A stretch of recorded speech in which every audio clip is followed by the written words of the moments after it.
Okay guys, kamar yadda za ku gani yanzu a nan wajen na yi deposit na dala 1000, sorry adda wani abu just 1000, and ina so zan yi wani challenge wanda zan mai da wannan dala 1000 like dai wani kuɗi ban ware wani specific kuɗi da nake so mai da shi ba, but amma ina so za mu yi live wannan da ku ne so that sai mu ga nawa zan iya mai da wannan, ko irin 5000 din nan, kai even 3000 ko 4 din nan ko 10 ma, you know.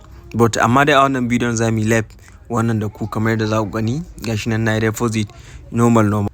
So hi guys and welcome back to my channel. So in today's video zan yi wani challenge wanda na yi deposit na kuɗi a cikin wannan site din na OKTrading, wanda za mu yi a live da ku gani, wato a cikin bidiyon nan nuna muku ne nawa zan iya mai da wannan kuɗin, wanda kai ma za ka iya yin the same thing yanda na yin nan da kuɗinka, ko da bai kai haka ba, ko even $2 ma za ka iya mai da shi, wato mai da shi wani kuɗi. But abinda za ka yi a wannan bidiyon shine ka tsaya ka kalli strategy da nake amfani da shi, ka yi amfani da shi kama idan ka yi apply din shi, ko da account ɗinka kuɗin bai da yawa, like za ka iya kai ma tonin wannan kuɗin zuwa wani adadin wanda kuɗin da baka san shi ba. So kai tsaye bar mu shiga cikin bidiyon, amma kafin nan kar ku manta da subscribe ma channel ɗin nan, ku yi like ma bidiyon nan, sa'annan ku share din shi, and kar ku manta da join na Telegram community ɗinmu da kuma WhatsApp group namu, duka za ku samu link ɗin su a description na wannan bidiyon.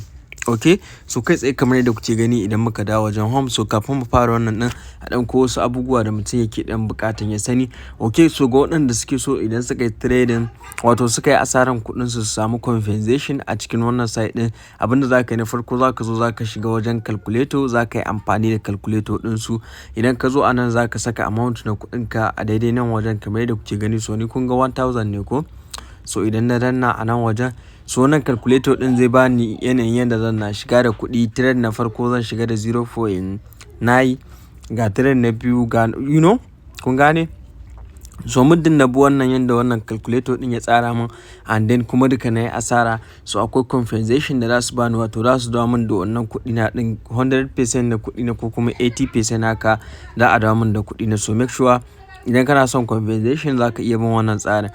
Okay, sai ana wajen kuma ga wajen beginner tax nan. So idan muka shiga, so waɗannan kamar yadda za ku gani waɗannan wasu tax ne wanda mutum zai iya yi. Gashi nan BTC, akwai percentage da dan baka idan kai first deposit, ga nan na Ethereum, ga like duk wani tax dai as a beginner za ka iya zuwa sai ka zo ka wannan. So anan wajen kuma idan muka dawo ga wani waje da aka saka simulation nan kamar yadda za ku gani. So idan ka shigo wannan simulation din, za su maka deposit na kana shigo wajen simulation nan za ga kuɗi a account ɗinka wajen 20,000, you know. So abinda ake so ka yi da wannan 20,000 din, za ka yi trading da shi, kai trading da shi, wanda idan ka mai da shi a dala, sorry, idan ka mai da shi 30,000 ko idan ka mai da shi 30,000 za su baka TRX na wani adadi wanda kaga za ka iya samun capital da wannan.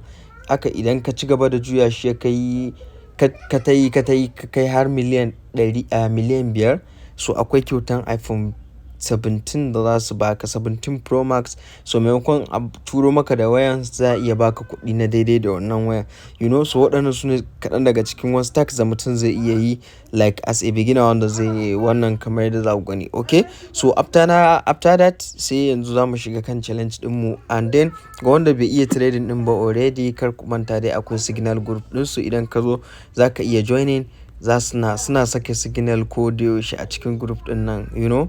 So idan ka zo ma ga wasu signal din nan, waɗannan su ne link na signal group din su. Sauran irin na 1 minute kake nema, ko na 5 minute, ko na kowane kalan signal kake nema, idan ka zo waɗannan shine kawai. So za ka zo ka duba daidai wanda kake so da kuma yanayin minute din, sai ka danna sai ka yi joining. So zan ajiye muku link din shi a description na bidiyon nan. Okay, so yanzu kai tsaye ni idan muka shigo, so akwai kun ga under wannan thread din ma na BTC da Ethereum, so mu na colors in ba ku manta ba muke yi. Okay, so yanzu da farko idan muka shigo, as always yanda nake faɗa muku, like ni har na gama kaman entry a nan wajen, ko da yaushe bar na entry akan red, sorry, bar na saka $75, you know. So ko da yaushe kamar yadda nake faɗa muku, idan ka shigo ba wai kai tsaye kawai kana shigowa za ka je ka win trade din ba. A'a, kana da buƙatan ka zauna ka kalli yadda colors ɗin nan suke tafiya. Kun gane? wani lokacin idan ka zo za ka ga colors ɗin suna ba da ja 3 green 3 ja 3 green 3 ko kuma in ka zo za ka ga yana ba da ja 2 green 2 ko kuma wani lokaci idan ka zo za ka ga yana ba da ja 4 green 4 ja 4 you know. So kun gani kamar yadda na faɗa muku ina shigowa na ce muku ni na ga entry ma. Menene entry da na gani shine wannan gashi na ya ba da green 3 sai ba da ja guda 2 sai ba da wani green guda 1. So wannan green guda 1 da na zo na samu ya bayar last ɗin shine confirmation ɗin, shi yasa na ce muku ni na ga entry. Kun gane, shi yasa na ce muku na ga entry. So yanzu me ya kamata na yi? So a nan wajen yanzu kun ga na yi trade ɗaya mai kyau. Me ya kamata na yi? So yanzu like da daman misali zan iya koma but amma ba zan koma trade ɗin ba zan sake komawa ba. You know, zan tsaya in jira shi. So ko da yaushe like in ka zo irin wannan trading ɗin jira shine abin da ya kamata ka yi. Idan ka tsaya kai zauna ka jira ka samu set yanzu saboda ban so na wannan ne fa, amma da yanda na samu wannan set of mai kyau ɗin kun gane da dala 500 zan saka. Ina saka dala 500 kun ga lokaci guda irin kuɗin tashi ɗaya kun ga ya kai wani matakin da ban wannan ba. You know? So yanzu for example kun ga shi ya ba so misali zan iya ce zan shiga akan wannan. So ko da yaushe dai ya kasance kuma kar grade ya ɗebe ka kana amfani da risk management mai kyau. But amma akwai yanayin wannan da setup ɗin da na ɗan samu mai kyau. Kun gane? Okay. Yawwa idan na samu mai kyau nakan shiga da kuɗi mai yawa lokaci guda kawai idan na ɗan yi trade ɗin that's all kawai na gama. You know? So bari mu ga. Yare trade yanayin network.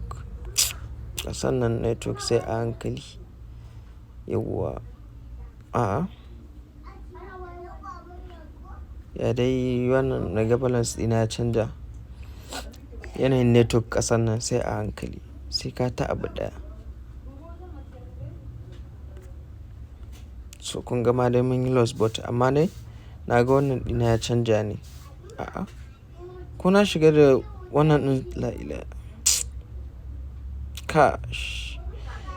Wannan ina ta danna wannan ina ga su ala na shiga da kuɗin yayi yawa ne. Oh my god. Kun ga abin da rashin network ya jawo mun ko? Gashi nan na danna na farko na danna ashe already duka yayi feeling. Ni kuma ya gwada min bai yi feeling ba. Kun ga riban da muka samu ma duka. Yanzu for now gashi da mun yi loss ɗin wannan trade ɗin amma ba komai. Za mu wannan. Okay, so yanzu the next thing me za mu yi like zan ce akan green. So bari na shiga da 200. You know, trading has been stopped.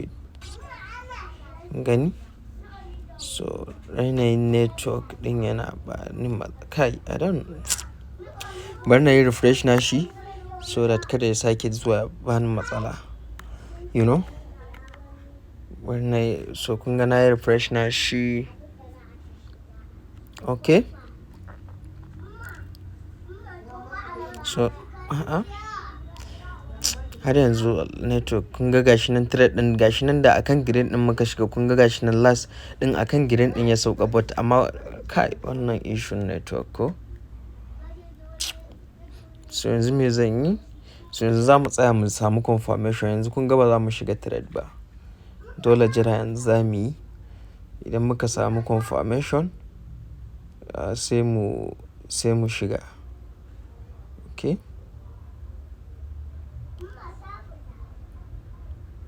Sai mu samu mu shiga. Okay.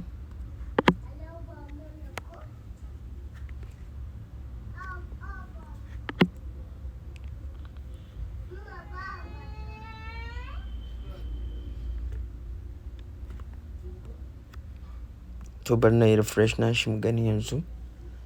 I think yanzu network ɗin zai ba mu dawa. Alright, so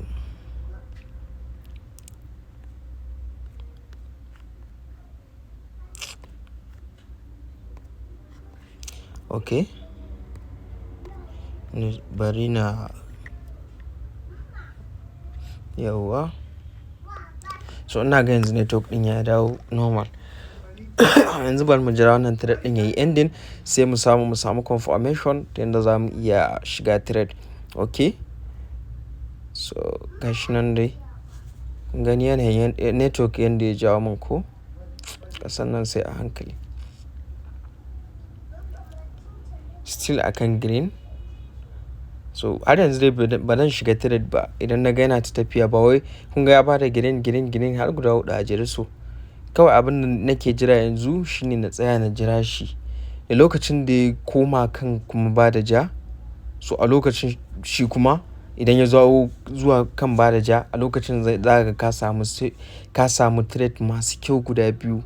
Kun gane? So ni ina amfani da wannan daman idan na samu irin wannan trade guda biyu masu kyau so sai in dan shiga da kuɗi mai dan nauyi ta yanda kawai in na win na farko na win na biyu kawai that's all, irin na samu profit enough ba laifi. Kun gane? So maimakon tsaya ina ta shiga trade ina ta wannan a'a wannan in zauna in jira shi tunda duk bayan minti 1 ne. So in zauna in jira shi har ya bani set of mai kyau. So kun ga dai yanzu jiran shi gashi nan dai a hankali an yi trade har guda 3 duka ban shiga ba. Kun gane? A hankali kun ga still da ya sake sauka akan green har yanzu dai jira zan yi tun lokacin kuma da ya zo kan ja.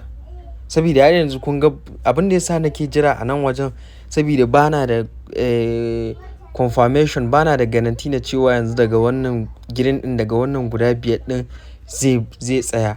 But amma lokacin da ya fara zuwa kan ja ya bada na farko na biyu like shi ma fara bani ina da confirmation na cewa at least zai iya bada ja ya kai guda 4 tukunne ci gaba da bayi da green tukunne. To a cikin wannan guda 4 da zai bada din ko guda 5 din so a ciki ne zan samu sai na trade guda 2 masu kyau. Kun gane? Idan na trade 2 kawai is all, that's all, kawai shikenan na gama.